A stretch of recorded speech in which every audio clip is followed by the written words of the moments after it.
since we're already on the Patriots. Fucking ready. Mike I'm Vrabel. not fucking ready. Mike Vrabel won. Mike, don't.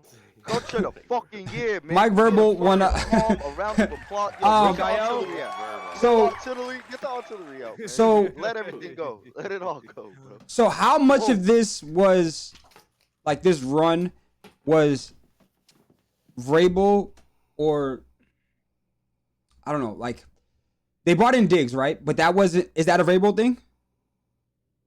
Yeah. It's an organizational thing. Vrabel is responsible for a lot. Like, Okay. Yeah, that's what I meant. Like, how much credit did you give him? Like, for this? I give him I give him all the credit. All of it? I give him almost all of the credit, to be Okay. honest. Okay. I agree. I agree. I was just asking the question out loud.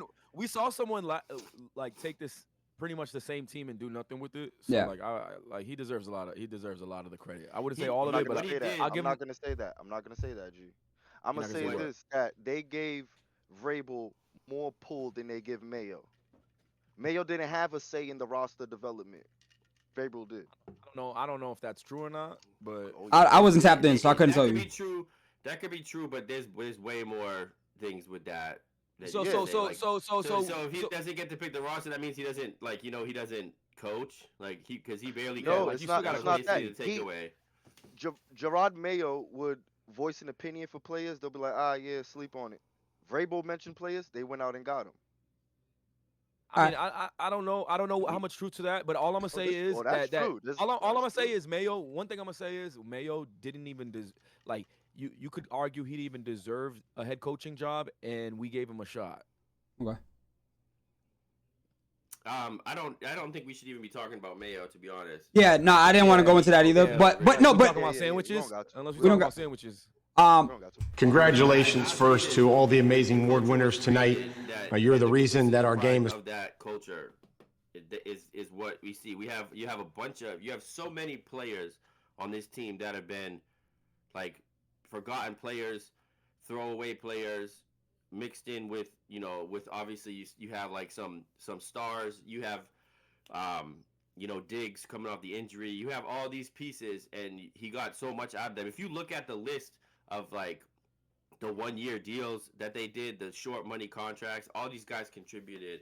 He put rookies in the right spots. He trusted unproven players to do their job based off of what he saw in practice. He saw somebody off of a practice squad on another team, picked him up and turned him into a key rotation. What was that that documentary that we started that they had this season?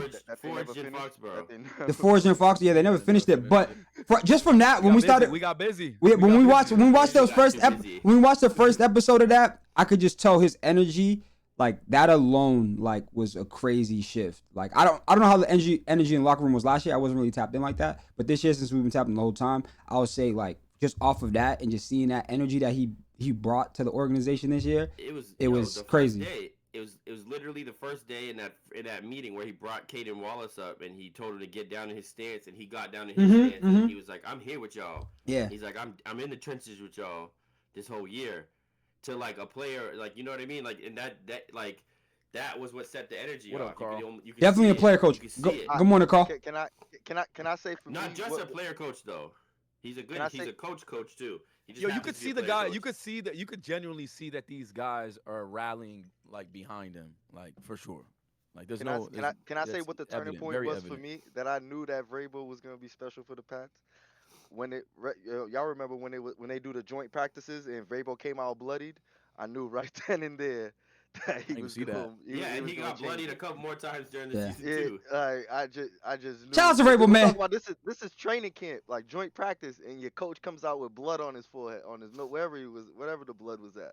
He just comes out the pile with it. Yeah, because he jumped in the pile when they were fighting. Exactly. Round of applause, my nigga Vrabel. Yeah, man. And let's hear a speech real quick. So special. It's an honor to be recognized amongst the great coaches of our league, especially Kyle and Liam, Ben, and of course Mike.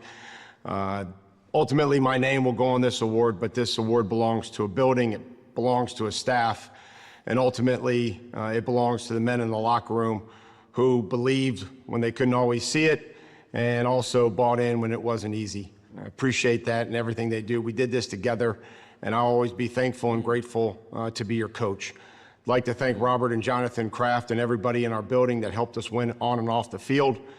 And to Stretch, the world may know who you are, but they'll never know the impact that you made on our team, my family, and obviously me. And for that, I'm grateful. To my amazing friends and family, wonderful wife, Jen, my sons, Tyler and Carter, appreciate you guys for being along on this ride. It hasn't always been easy. I love you guys, and thank you. Love you too, kid. Love you too, kid.